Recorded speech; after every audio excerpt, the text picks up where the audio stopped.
Good afternoon. We told you in jury selection it was going to be 3 weeks, and it's now been 2 weeks, so we're a little bit ahead of schedule. This is our time for our closing argument. And I'm going to spend some time going through the evidence, and I'm going to spend some time going through the elements of the crime. I want you to know that I have been watching you diligently, taking notes and listening. So what I'm not going to do is spend a lot of time repeating everything that was said from the witness stand, because I know that you all listened, and I also want you to know that I really appreciate that, and I know the court does too. I told you during jury selection that it wasn't going to be easy, and it was not easy. Listening and watching and thinking about 4 young kids being gunned down in their school is not easy. You listen to every witness, you examine the evidence, and I suspect that many of you feel the way that we do, that it's difficult. But we owe it to the victims and their families to say what really happened. And you've listened and you've done that. In our system of justice, we have different roles to play, and each role is different. There are people who think it's the prosecutor's job to convict people. I don't think that's the prosecutor's job. I think my job and our job is to present the evidence and the facts and tell you the truth.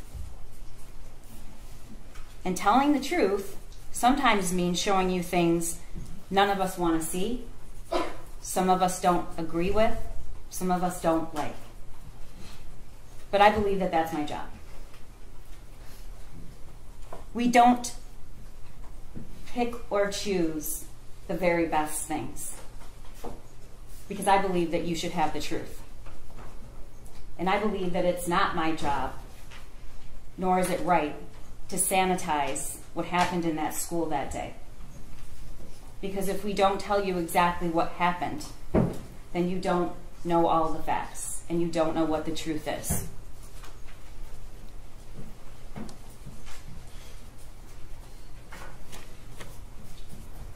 My job here, our job, that I believe we have done, is to meet our burden to prove that Jennifer Crumbley is guilty of 4 counts of involuntary manslaughter.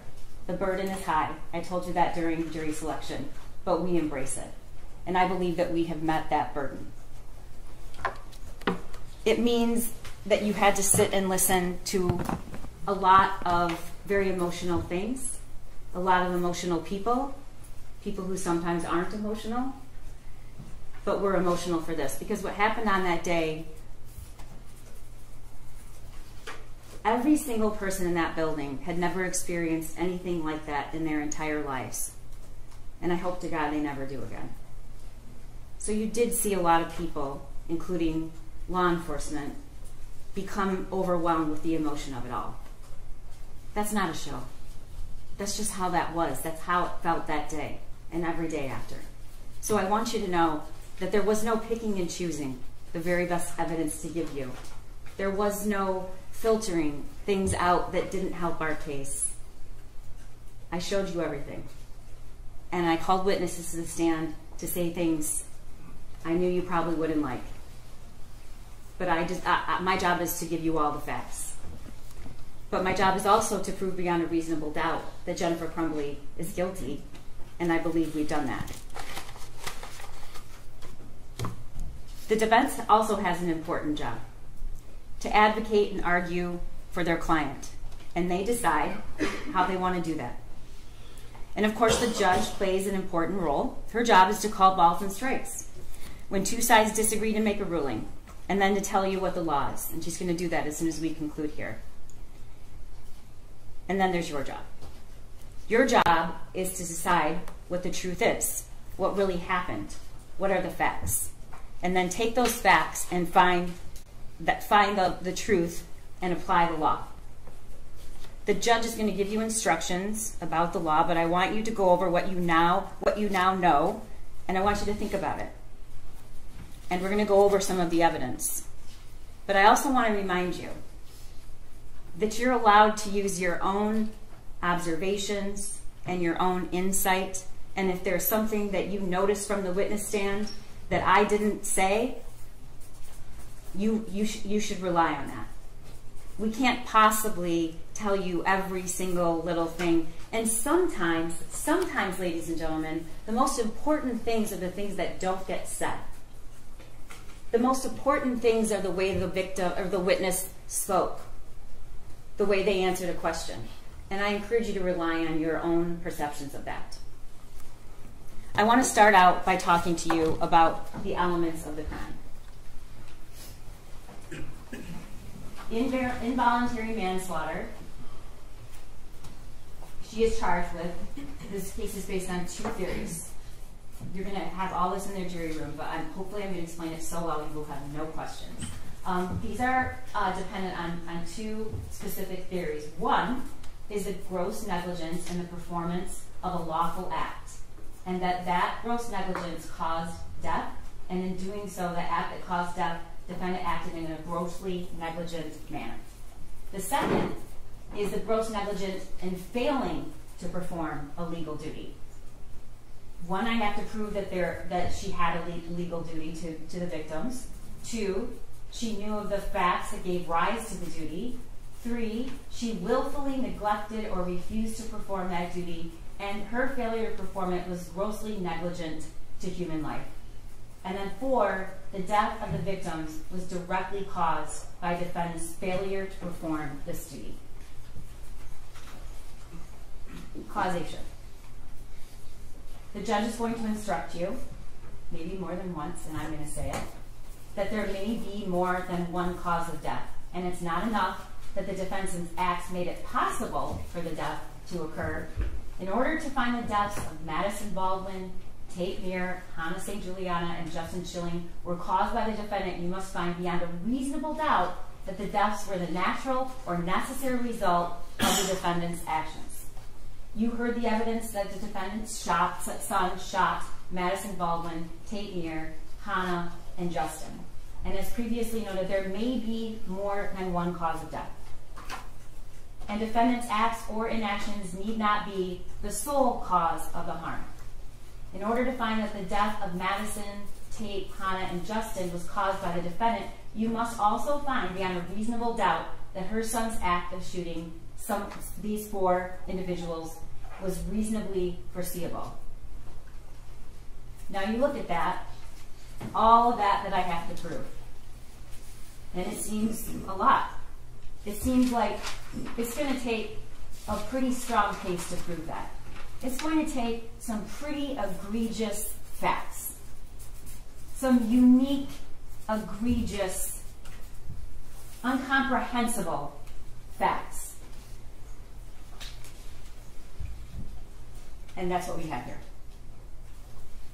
Gross negligence means more than just careless. It means willful disregard of the results to others that might follow from an act or failure to act. In order to find that the defendant was grossly negligent, you have to find the following 3 things. 1, that she knew of the danger to another. She knew there was a situation that required her to take ordinary care to avoid injuring others. And second, that she could have avoided injuring another by using ordinary care. Third, that she failed to use ordinary care to prevent injury, and to a reasonable person, it would have been apparent that the result was likely to be serious injury. I told you there are 2 theories. We're prosecuting and charging based on 2 theories. They're both based on a legal duty. What's a legal duty? In Michigan, a parent has a legal duty to exercise reasonable care to control their minor child, to prevent that child from intentionally harming others, or prevent that child from conducting themselves in a way that creates an unreasonable risk of bodily harm to others. We talked about there's 2 alternate theories. Both of those theories, if proven, are sufficient to establish the crime of involuntary manslaughter. It's not necessary that you all agree on which theory has been proven, and as long as you all agree that we've proved at least one of those theories beyond a reasonable doubt, you can find her guilty. I want to take you through the testimony. I'm not going to get into every single detail of each of these witnesses' testimony because I know that you were listening and you were writing. You heard from Molly Darnell. Molly was a teacher in the school that day. She was in room 224. And she saw the firearm when it was raised, shoulder height, pointed directly at her. And what she noticed was there was no orange tip. You also heard her say that she locked eyes with Jennifer Crumbley's son as he was taking that stance. You heard her testify that she jumped to the right, thank God, just in time, because the shot in her shoulder that she sustained was only inches from her heart. The next witness you heard from was Christy Gibson Marshall, who's an assistant principal at Oxford High School. I don't think there's one of us that would disagree that Christy Gibson Marshall did the most dangerous thing she could do. And she did not follow the protocol. It's probably one of the most courageous things I've ever seen. She walked to the shooter. She saw a student on the floor. And then, when she finally came face to face with the person who had shot this student, she didn't move. She just stared at him. And he didn't shoot her. She testified that she knew him. She was his principal in middle school. And she just couldn't believe that he would do something like that because she knew him when he was in middle school. You saw the video of that day and what happened. And he just kept going. And even after he left and she had no idea where he was going, she didn't go hide anywhere. She didn't keep herself safe. She bent down to render aid and assistance to that student. And when she rolled him over, she realized it was Tamir. We all know that she didn't and wasn't able to save Tamir. We heard from Cammy Bapp, who sold the Caltech and the Derringer to James in June of 2021. She also sold the 9mm Sig Sauer to James with the shooter present on November 26th, the day after Thanksgiving. She testified that James came in and pointed right at the Sig and said, "He's had his eye on it." She walked us through the process of purchasing a firearm. She talked about the trigger lock statement provided to James upon purchase and the cable lock provided with November 2021 on that gun purchase. Next, we heard from Special Agent Brett Brandon, who's sitting right here.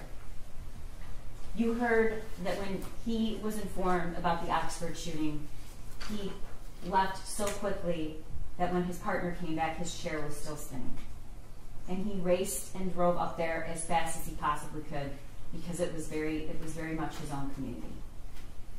You heard he went right in and he found Lieutenant Willis, and he said, "Do you know where the gun is, and do you know where it came from, and do you need help?" And so he was responsible for finding out where that gun came from, which he did.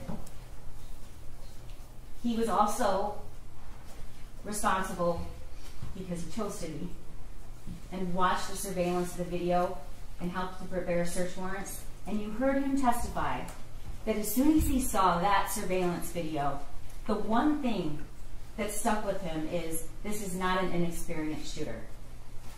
This is a shooter that that is proficient with a firearm, knows what he's doing. Taking shots, a lot of people wouldn't.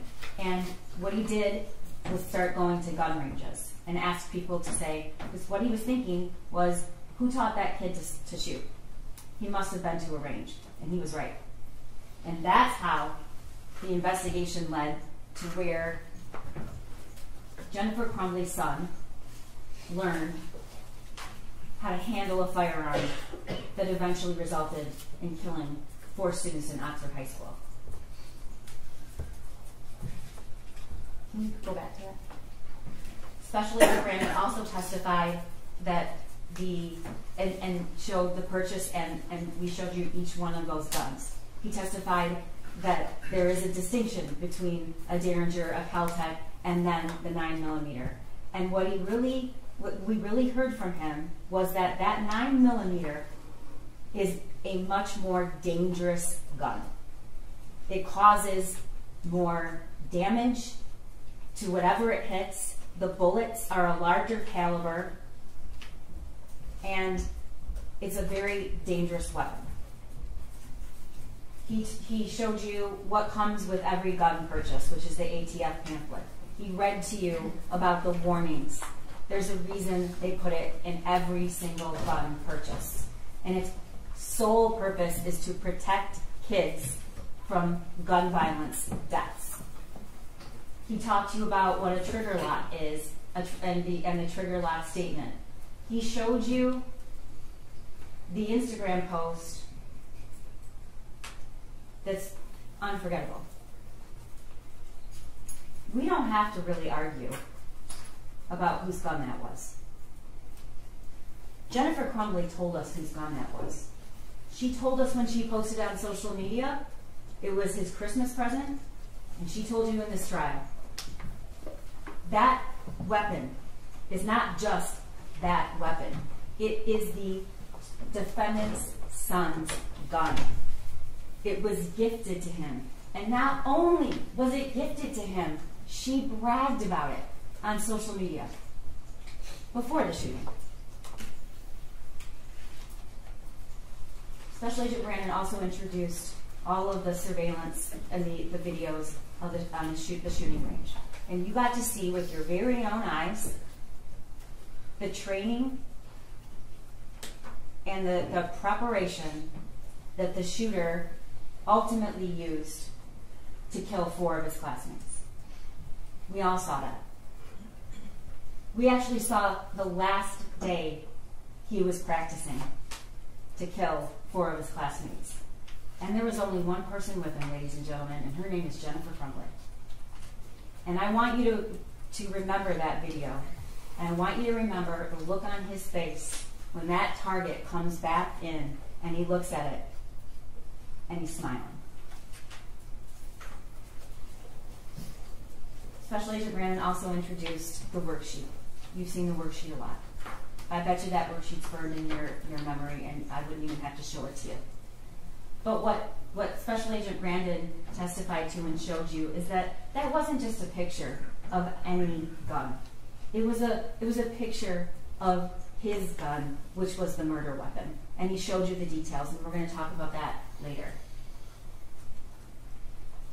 And next we heard from Ed Wygrowski. We now just call him Ed because he works for the Secret Service. And he testified for an entire day, and he had a lot of information. But he also really couldn't help himself from becoming emotional. And I know that you're going to remember this, but what an extraordinary thing that's just not seen very often. He sat right there, and he took you through every single action of the shooter and every single death from his memory. And he told you that he could do that because it's burned in his brain. These are seasoned law enforcement. This isn't an act. They hate showing emotion. He probably will never forgive me. Lieutenant Willis tells me all the time how much he really hates me for that. I would object. It's my opening. It's my closing. What a witness tells her all the time. That's not evidence. Okay. I'll move on. Okay. Nobody likes doing that. Nobody likes doing that. But it tells you something about what it was like that day. And despite what anybody will tell you, it is about the shooting. There are 4 counts of involuntary manslaughter. It's very much about the shooting. Because the shooter learned how to shoot and was given the murder weapon by his parents. And this parent is sitting here today on trial. Okay. You'll be able to review the evidence. It was a lot. But he talked to you about what cell phone extractions are. And because of the cell phone extractions, we have a mountain of evidence that you saw. And yes, it's a lot of data. But you know what else it is? It's telling you exactly where the defendant was, who she was talking to, what she did, what she didn't do. And you can't hide from that. She tried. There's a lot of deleted messages, which are not coincidental. I don't think any of you believe that, but I'm going to tell you why they're not coincidental. He also talked to us about and showed you the messages between Jennifer Crumbley and her son. The messages between her son and his only friend. He introduced the voicemail that Jennifer Crumbley received the night before the shooting about looking up bullets. True. Pam Fine didn't tell her to call back. That's true. And she didn't call back because she didn't ask for a call back. We all know what she did do with that information. What she did do with that information is she texted her son, searching bullets. And we all know the phrases that we'll never forget. Did you show him your gun? This is the day before the shooting. Did you show him your gun? And the shooter responds, no, my God. LOL, I'm not mad. You just have to learn not to get caught.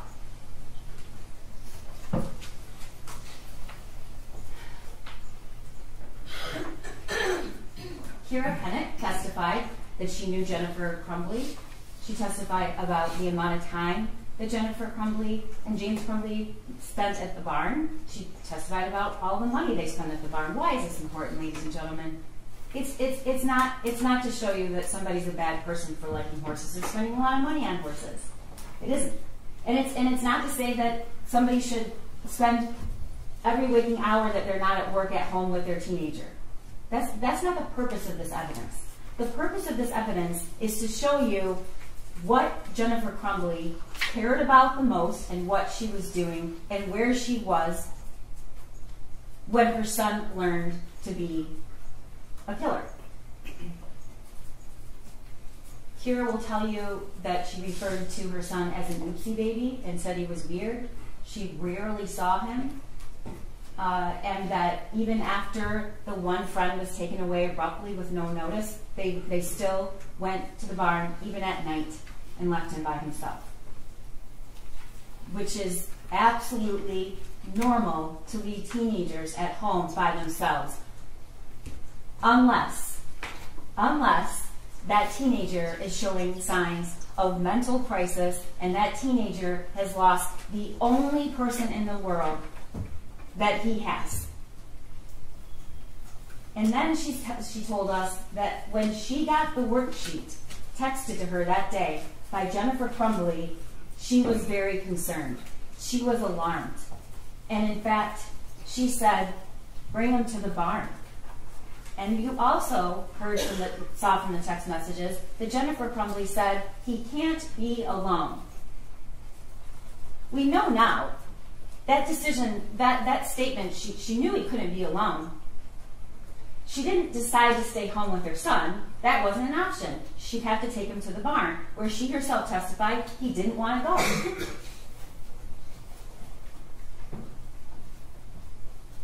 You heard from two people who were at that meeting that day, Sean Hawkins and Nick Ejab. I'm going to tell you right now that this is not an argument that the school did everything they should have done. I'm not going to say that to you. I'm not going to tell you that I like everything they testified to. I'm not going to tell you that I think it was okay they didn't look in the backpack. I don't think it was. But this is about Jennifer Crumbley's actions.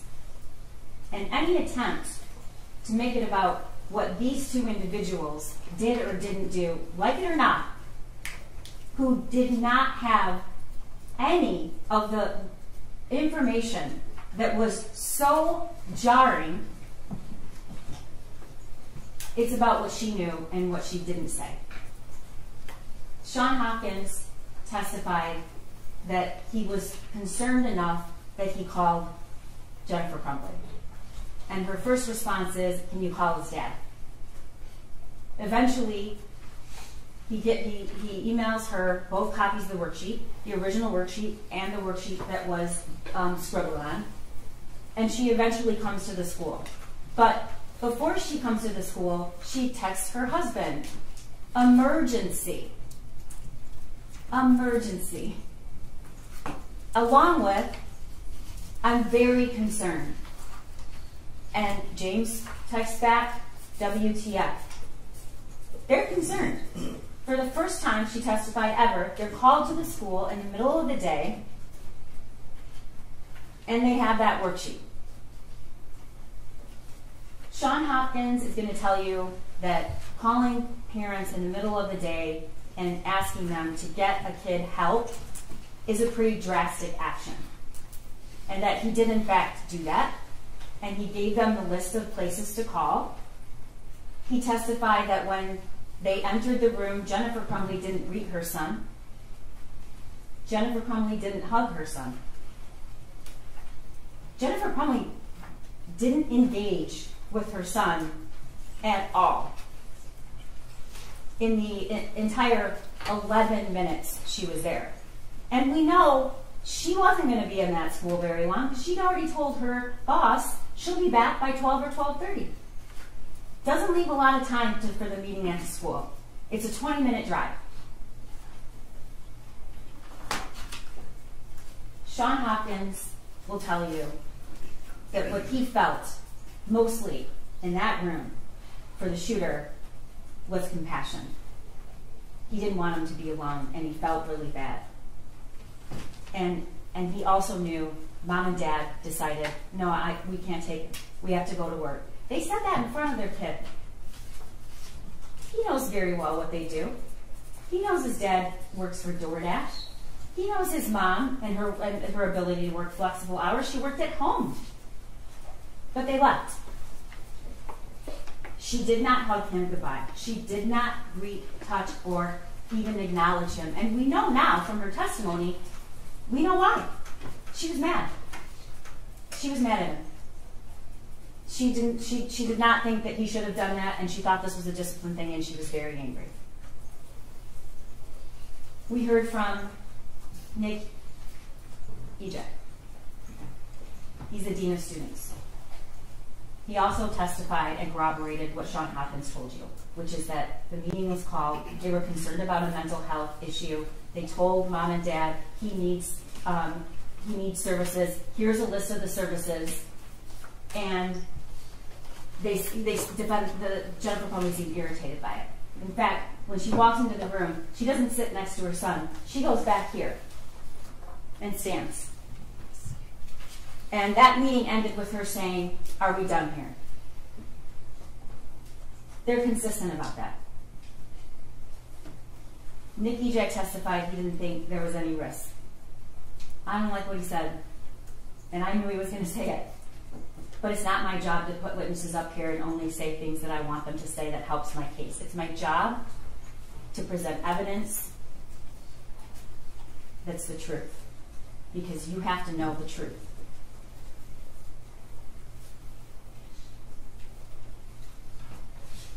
Sergeant Joseph Bryan is the first law enforcement that had contact with Jennifer Crumbley and her husband right after the shooting. And you saw the interview in the substation. And you saw the demeanor of the defendant.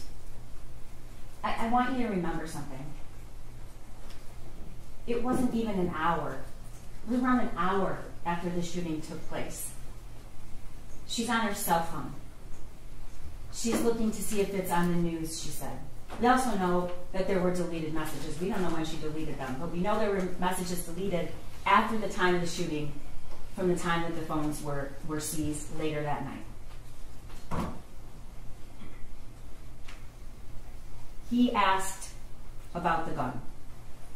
And you heard what she said, what they both said. It was hidden. It was hidden. She read the text message. Oh, he said he loved me. And she reads the text message. And then she said, I texted him, I love you back. It was 49 minutes later that she texted, I love you back. And it was after she already knew that he was the shooter. She doesn't say what the text after that is. She leaves that out. The text after that is, Ethan, don't do it. She doesn't say, well, we were at the school, but he was also caught searching bullets that night, the night before. She doesn't say that, and I told him, don't worry about it, just don't get caught.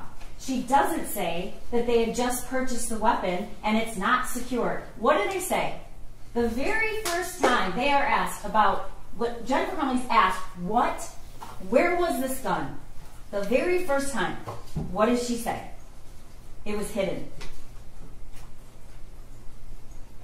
She does not say there was any locking mechanism at all, and neither does James.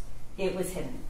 You're at the police station. Your son's in the next room. You know the murder weapon was the weapon you just purchased for him, and when you're asked where it was, you say it was hidden.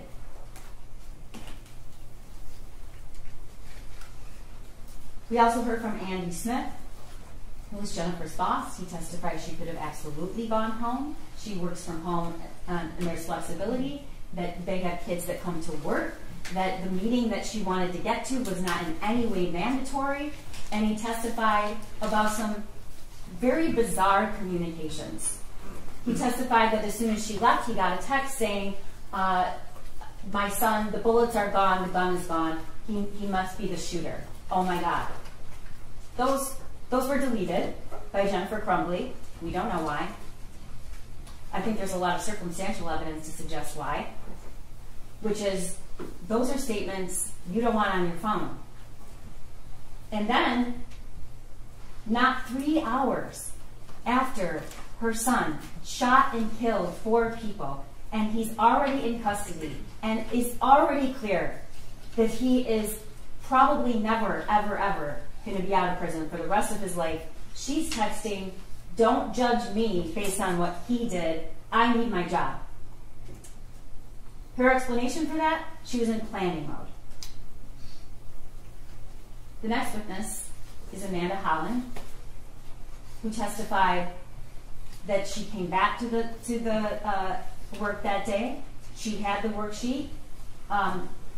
Andy Smith also said she before the shooting occurred, she was down, she was sad. I feel like a failure as a parent. I feel like a failure as a parent. This is before the shooting. And she also tells Amanda about this, and she tells Amanda he can't be alone. So I'm just going to take him to the barn tonight. We can get to it a little bit later. I guess what's really hard to comprehend is how before the shooting, just based on the meeting and what she knows and the drawing, she thinks she's a failure of a parent. But she sat right here and said, after all, she doesn't really think she was a failure as a parent. And that's after she knows everything that happened.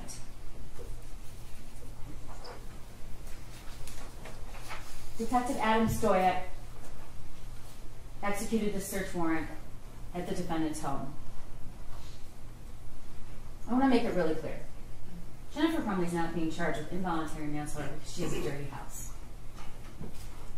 That's absurd. And you can see pictures so we can prove that she didn't have her house cleaned. I don't care if her house is clean or not, and I don't think you do either.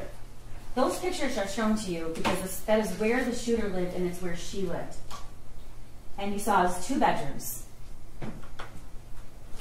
There was barely a place for him to sleep. The testimony shows he had no person in his life after that friend left. He was not in a club.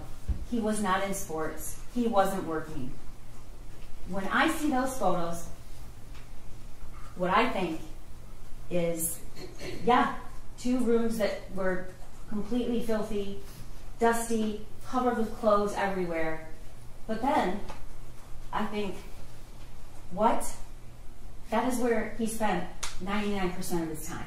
It's where he ate Thanksgiving dinner, just days before the shooting. The search warrant photos were also shown to you so you could understand where these guns were stored. We have a pretty good idea that the Kel-Tec and the Derringer were in what's called the gun safe. The lock was 000, but we know that they were kept there. What do we know about the SIG, the Jennifer Crumbley's son's gun? We know that there was a box on the bed and the ammunition next to it. This is the box. This is the box. I'm sorry, this is the thing. Can you get the other box? He's going to show you in a minute. This is the box of the Kel-Tec, which was found with this cable lock inside of it. Where she kept the other guns? No. I'm sorry, is that the box or the case? Is that the box or the safe? This is the box. That's the box. It was in the kitchen, in a cupboard, down in the cupboard. But the empty box was in the kitchen, right? I don't. What exhibit Your number Honor, is that? this is my closing argument, and I would just like to finish, please. Sure. Can you tell us what exhibit number it is? Yes, it is 35. Go ahead. This was found in the kitchen. Inside is the cable lock. This was found on the end of the defendant's bed. Special Agent Brandon showed you what it's like to open this up and close it. You hear that clap? It's not an easy thing. So what this was laid out on the defendant's bed, and the bullets are right next, the box of the ammunition is right next to it, empty. The story, one of the stories that is told by Jennifer Crumbley is he must have come in there when they were sleeping, because she was in that bed all night long, and they left after her. Except that the ammunition was in the box. Taking it out and leaving the box while your parents are sleeping doesn't make a lot of sense. And it doesn't make a lot of sense that this was taken, the weapon was taken out of this case with no one hearing while they were sleeping. And you are allowed to use your own common sense. He also testified about the search warrant. He testified where this cable lock was found, and he testified where the case and the box was found. And he testified where the gun safe was found. It was not, unlike what Jennifer Crumbley alleged, stored separately from the ammunition. It was actually right next to the ammunition. In a gun safe, the other 2 guns with a combination 000. Sergeant Peschke arrives at the scene, doesn't know anything about the Crumbleys, doesn't know that they've already been to the substation, doesn't know that they were at the school that day. He's there and was ordered to be there to keep the house safe while they are waiting for the search warrant. And in doing so, he needs to keep the defendant out of the house. She goes in the back of the car, and you saw the video. She now tells Sergeant Peschke she actually never really looked closely at that worksheet. Now that she looks at it, it might be disturbing. We know that's not the truth. The question is, why is she lying? She says that the .45 caliber gun used at the school, and he asks if it was, and tells him no, it was a 9mm. The other is a .22, I think. She said that they had a fight the night before with her son over grades. And she says, so we told him, no gun range, no phone. Those are his trigger points. Ladies and gentlemen, that phone was never taken away from her son. We know that. We know that because he had it the night before, and he had it at the school. We know that because when Jennifer Crumbley was asked about it, and asked, when did you take this phone away? we know that he made that video in that shed about the school shooting with his phone at 10 o'clock. The phone was never taken away. Why is she saying that? I don't know. Then she says, my biggest fear was that he turned the gun on himself. And when he asked her, do you ever keep guns in your car? Here's what she did. Shook her head. It's not what she says here today. Next, we heard from Bob Patalas, who processed the scene. And you saw those pictures, and they were hard to see. He told you that there were 32 fired cartridge casings. He collected all that evidence, took all the photographs, and recovered the murder weapon. Lieutenant Marsvan was also at the school that day, and he testified that he picked up the phone and saw the screen and saw that the last text was, Ethan, don't do it, from Mom. He executes search warrants for all of the devices and the home and sends a team, including Officer Pesky, to secure the house before the search warrant is executed, which is what they do. He testified that when he went into the house, he finally got there and he needed their phones. And he testified that Jennifer Crumbley said, no, I don't want to give you my phone. I'm not giving you my phone. She finally relents because her husband says they're going to get it either way. And then she doesn't want to give the passcode up. She doesn't want to give the phone up. But the most important thing that Lieutenant Marsman said is when he described how he had to identify the body of Hannah in Madison that day. Dave Hendrick is retired, but he's the former sergeant in charge of the fugitive apprehension team we call FAT. And his job, his only job, when he was doing that, is to find people who have felony warrants and haven't turned up. He has a lot of ways to figure that out. But he was asked to find Jennifer and James Crumbley to make sure they turn themselves in. But one of the other primary goals he has is that they turn themselves in safely. And she was given every opportunity to do that, and she did not.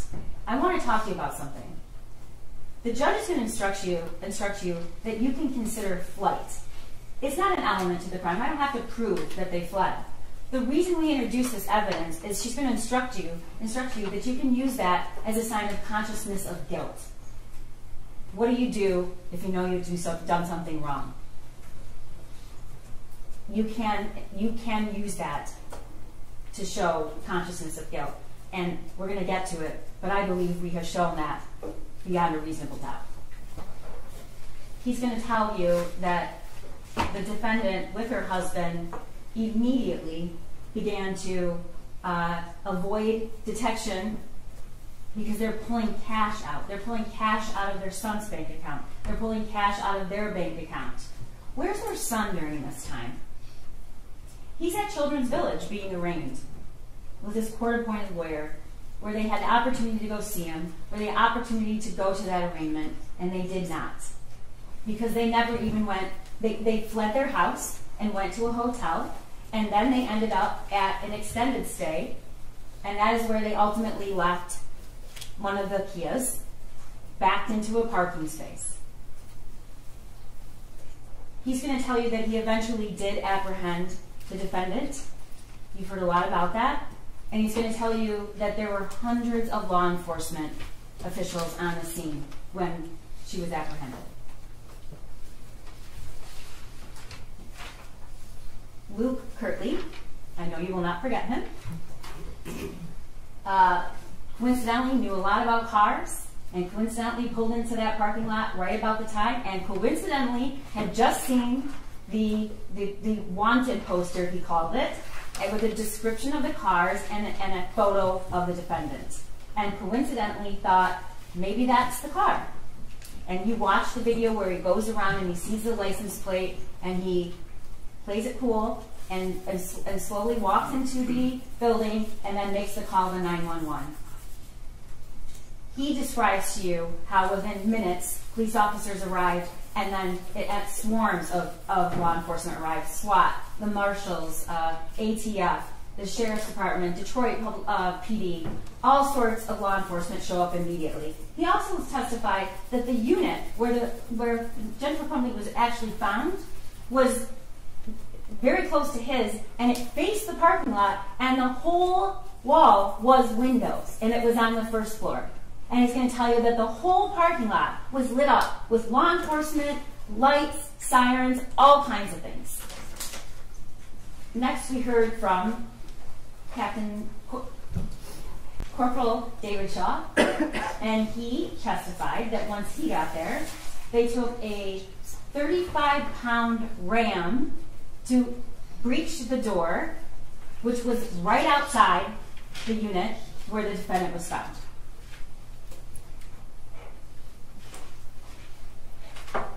We heard from Brian Deloche. Also, didn't love a lot of things he has to say, but you deserve to know the truth. And the truth is, like it or not, this is who Jennifer Crumbley spent her time with, and she told him that morning, the gun's in my car, and I'm afraid my son's going to do something stupid. Before the shooting, the same day. You've also learned that although their Facebook thread in general was always deleted, after the shooting, it remained, except she deleted, not unsent. Rely on your own memory about what that testimony was. Those were not unsent messages, they were deleted, and you heard Ed Rogowski tell you that. But these were the two that were deleted. On the run again, and we're fucked.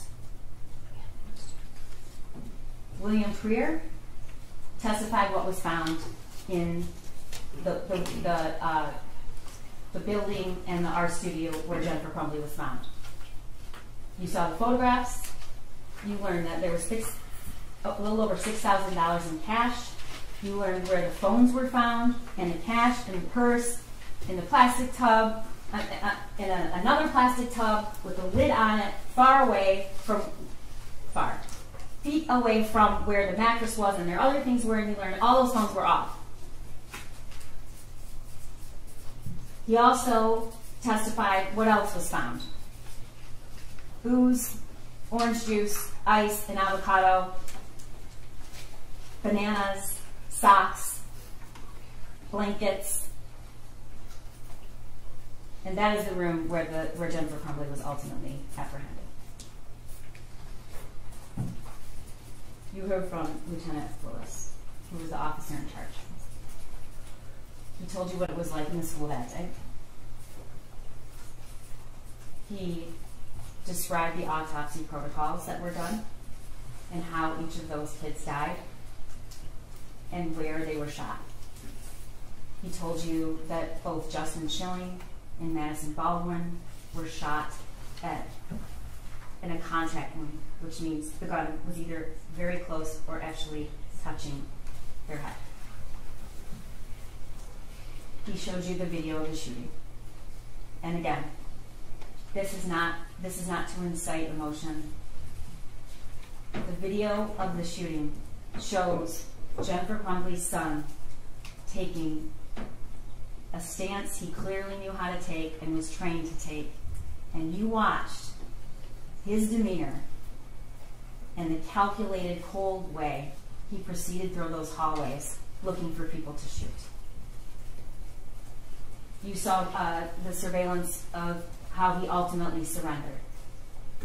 Walked out after executing Justin Schilling, laid the gun on a wastepaper basket, made it safe, took the magazine out, and surrendered. He showed you and introduced the bank records that show you what they were doing after charges were either very soon coming and after they were announced. And he showed you an in-car video of Jennifer Crumbley and her husband. who just a few hours after the shooting embraced, kissed, whatever happens, I love you, don't say anything to the police.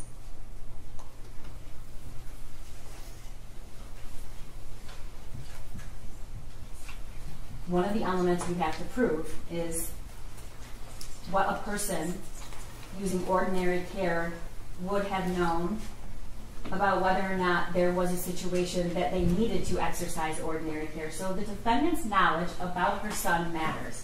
But it's two different stories. It's what she knew before the shooting, and it's what she said she knew after. Before the shooting, she tells Kira, my son's weird. She always refers to him as an oopsie baby. She tells Amanda Holland he's lonely. He's hearing things around the house sometimes. She says, I'm a failure as a parent.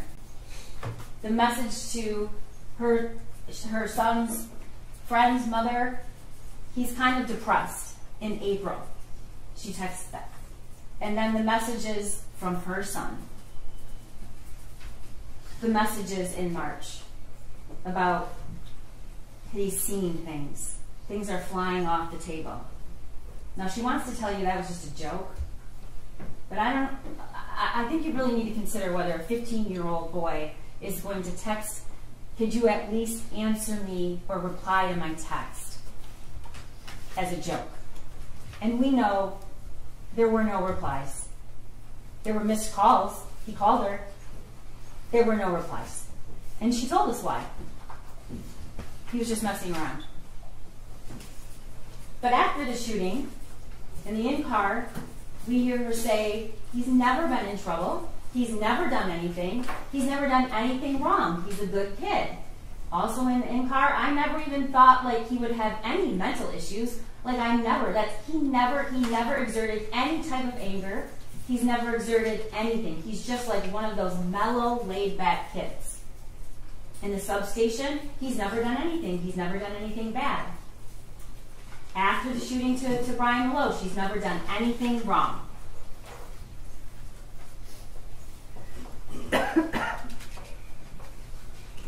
Jennifer Crumbley has said a lot of things about that drawing and that meeting at the school.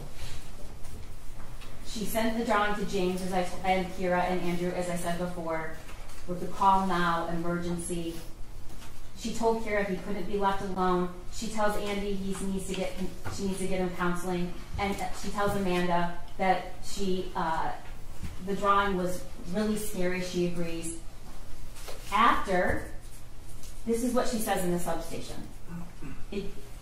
Nobody didn't seem worried about it, and he said that my son's more than welcome to stay at the school, or he could go home. And I really wish we had taken him home. In the in-car, she said, I didn't even look at that closely. Now that I do, when I was at the substation, I looked at it closely, which we know is not true. I looked at them closely, and they're a little disturbing. Well, they're very disturbing, because look what he just fucking did. And then to Milo, she says, the school was very nonchalant, but the paper they showed me had all of the things scratched out. That's just not true. It's just not true. And you don't have to believe me, because we have evidence it's not true, and you heard it.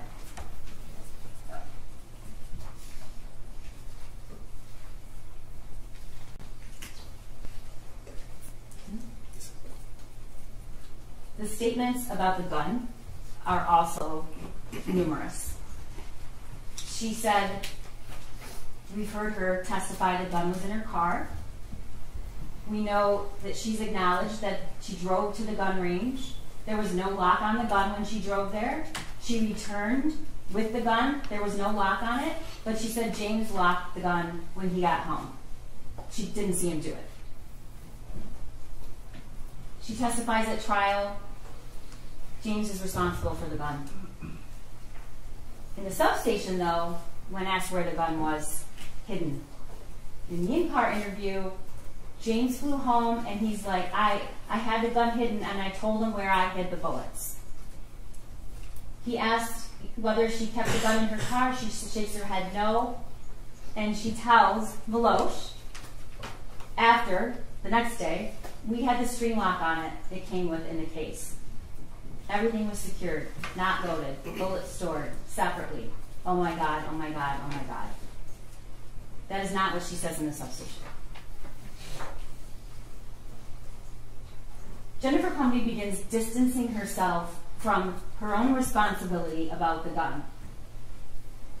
You heard her testify that they wanted to get the gun. It was my son and my husband. My son did a lot of research on the gun. I guess when I was shopping. She doesn't say she didn't know. She doesn't say that she didn't approve. She says it really interfered with going to get Christmas trees. That was what she was upset about. And she said it's James's responsibility. However, as I've shown over and over, at the substation and in the car, it's we. It's we take him to the range. It's our hobby. We go to the gun range. That's what we do. We just got him this gun. Sitting here today, it's all James' fault. It's not hers. And then, of course, the statement that we don't really have to question whose weapon it was.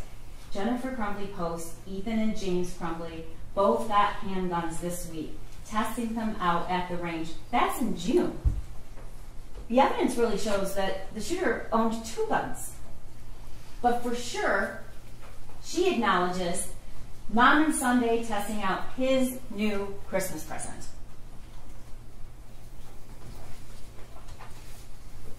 You heard evidence that was presented to you about the journal that was found in the bathroom by the shooter's backpack, right before the bathroom that he exited and started shooting. I have zero help from my mental problems, and it's causing me to shoot up the fucking school. Next slide. First off, I got my gun. It's an SP 2022 Sig Sauer 9mm.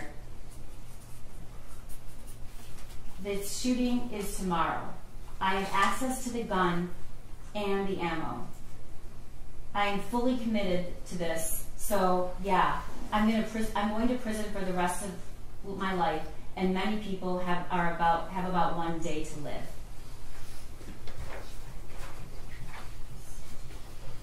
One of the things I want you to ask yourself when you go back in that room is why? Why, after hearing that there's an active shooter situation and knowing that your son is involved, you are taking the time to delete text messages and look at the messages that were deleted. We're on the run again. Helicopters, not sure where to. I'll message you, and we're fucked. Deletes. The gun is gone, and so are the bullets. Oh my God, Andy, he's going to kill himself. He must be the shooter. Ethan did it. Those were deleted from her phone. She deletes all of the things she says about the drawing to Kira, including making sure that she still was going to get her lesson that night. This is the timeline from when in March, which you've heard a lot of testimony starting in about March, was where we first have evidence that he was struggling, he was hallucinating, he was seeing things, and he wanted her to text back and she didn't. We know that he had some incident, and he said that the mental breakdown in April. You saw text messages between James and Jennifer saying, did he say anything about last night? He woke up in our bed, he didn't know where he was. We don't know what that was about, but we certainly know that that is not evidence of somebody who is completely fine and stable. In fact, lots of messages from Jennifer Crumbley saying, I'm worried. I'm worried he's going to do something stupid. In April, she texts her friend that she thinks he's depressed. The Caltech and the Derringer was purchased in June. They go to the shooting range in June.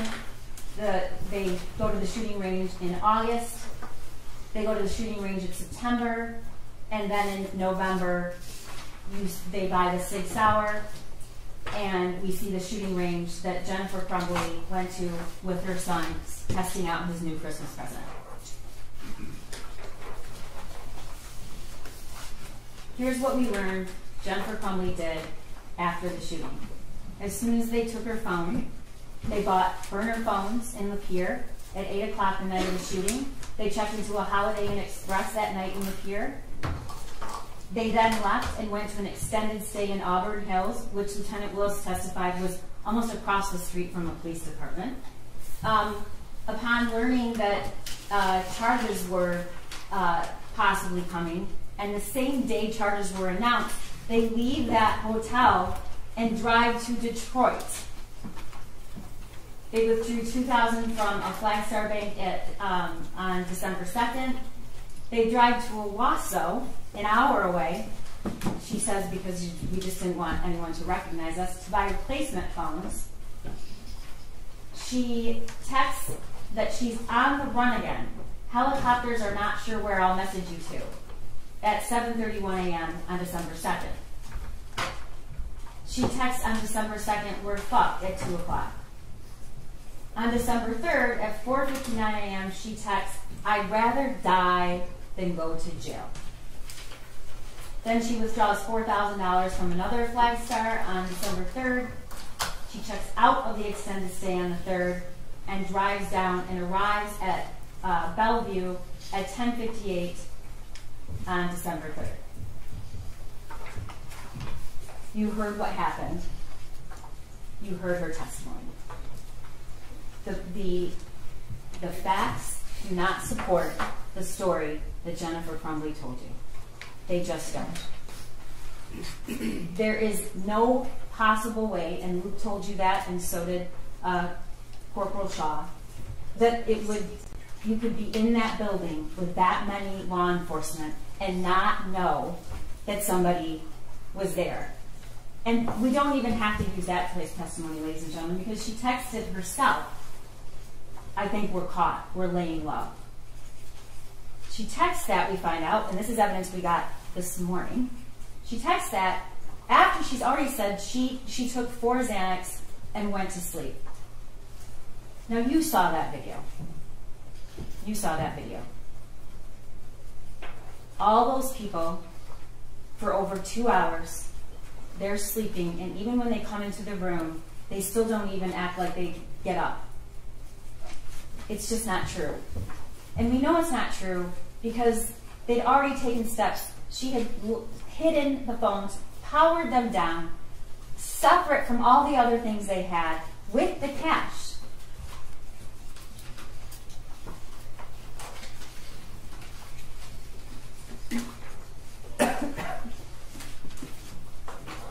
Jennifer Crumbley wants you to believe that if only the school had done something different, we wouldn't be here. If only the school. Well, let's talk about what she knew that no school employee knew. She knew about the text messages in March that he was about a demon, throwing bowls, clothes flying off the shelf. She knew about the March 18th incident of waking up in his parents' bedroom and like he had way too much to drink and asking why he was in their room. She knew he had previously asked for help and to go to the doctor, and she laughed at him. She knew there were multiple guns in the home. She knew her son had been gifted a gun just a few days before the shooting. She had posted it on Instagram. But apparently, it's absolutely fine for all your Instagram friends to know that you got him a Christmas present with a 9mm handgun, but it's not okay or relevant to the people sitting in that room with that drum. She knew that that gun looked identical to the one in the drawing. She knew that the gun was accessible to him. She knew it wasn't stored properly. She knew that he was proficient with the gun. She knew he had access to ammunition. And she knew that her son was upset the night before. Now, Dad says he was locked out. She told Amanda Holland he got locked out. She doesn't acknowledge that. She does acknowledge that he did leave the house that night because he was upset. And we all know what he did. We all know what he did. He went to that shed and recorded that video. I'm talking, that video did not come into evidence. Okay, it isn't in evidence. Okay. You're right. That's true. Let's go back to the elements. Ordinary care. What ordinary care, the smallest, tragically smallest thing she could have done to prevent this? She could have stopped at home on the way back from the meeting. She goes right by her home to see where the gun was. She could have stopped on the way back to work. She could have searched the backpack. She could have asked her son where the gun was. She could have locked the ammunition. She could have locked the gun. She could have taken him home. She could have taken him to work. He could have gone with Dad. He was door dashing. She could have told the school that they just gifted him a gun. She could have embraced her son. She could have said, can we talk to him for a minute alone? She could have looked at him and said, I care about you, I love you. She could have at least acknowledged he was in the room. She could have told the school about her son being in crisis previously and asking for help.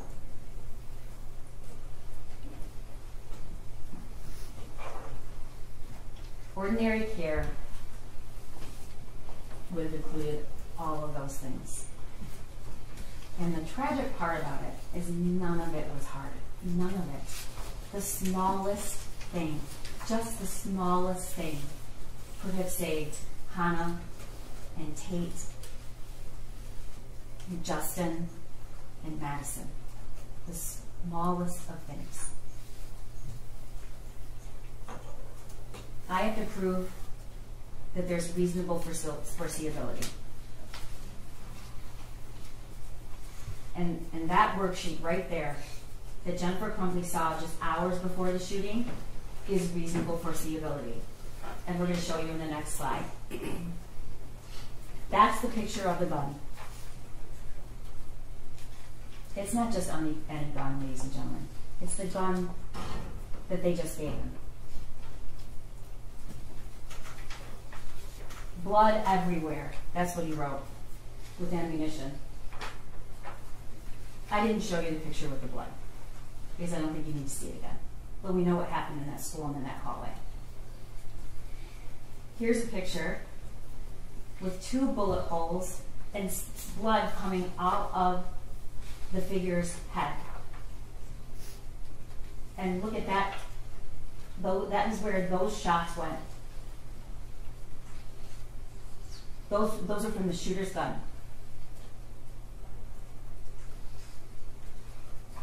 The thoughts won't stop. Help me. These are all of the things that were texted to Jennifer Crumbley. This was in March. But he's writing it on a piece of paper and he's showing it to her.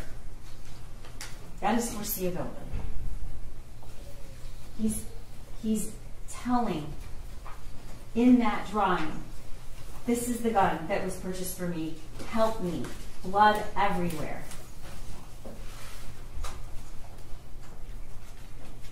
The world is dead. I know you won't ever forget the video, but if you look at the defendant's son and see that there was no emotion, none. He was only concerned in a very calm manner for finding as many people as he could to kill, and he did.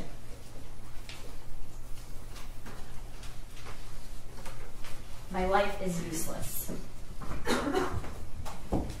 These statements from the defendant's son are just heartbreaking. I asked my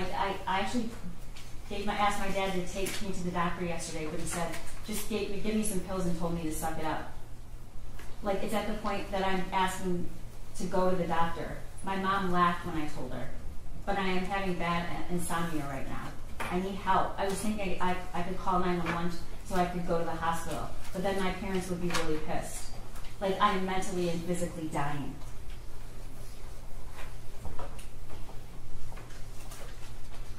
Let's talk about the cable lock. Jennifer Crumbley says that the weapon was used, but it was locked in a cable lock that came with the case. This cable lock that came is the cable lock that came in that case with the SIG. It's never been opened and it's never been used.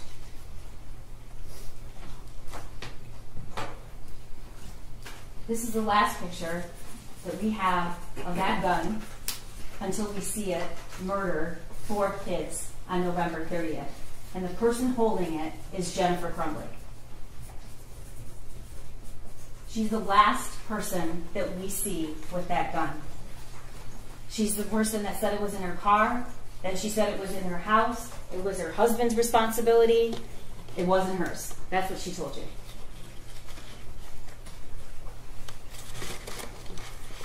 She knew he was distraught the night before. He texted her, "I love you." She told you that's never happened before. She did think it was abnormal or odd. She knew he was looking up bullets in the school. She knew he was watching violent videos. She knew he was proficient with guns. She knew he was previously in crisis.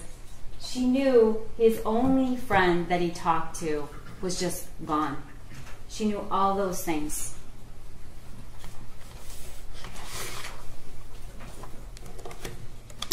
And then her own statements, ladies and gentlemen, when she took the stand. She testified that when she's looking back, she still wouldn't do one thing different. Not one. Not any of those tragically small things. Even now, she told you she wouldn't do anything different. And then she also told you that we took his gun away. You heard her say it. And then she said she doesn't think of herself a victim, but she has lost everything.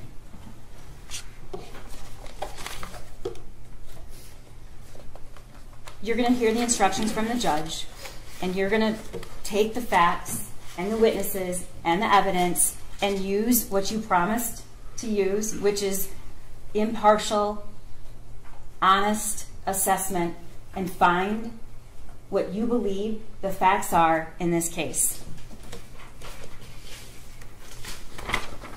The flight, evidence of the flight and what they did after is not an element I have to prove. But what does it show? It shows the minute this shooting became public and ended up in the paper and the media, Jennifer Crumbley started telling a story, and then she ran. And she didn't run just because she was selfish, ladies and gentlemen. She ran, and she started deleting text messages, and she started telling a different story because she knew she had done something wrong.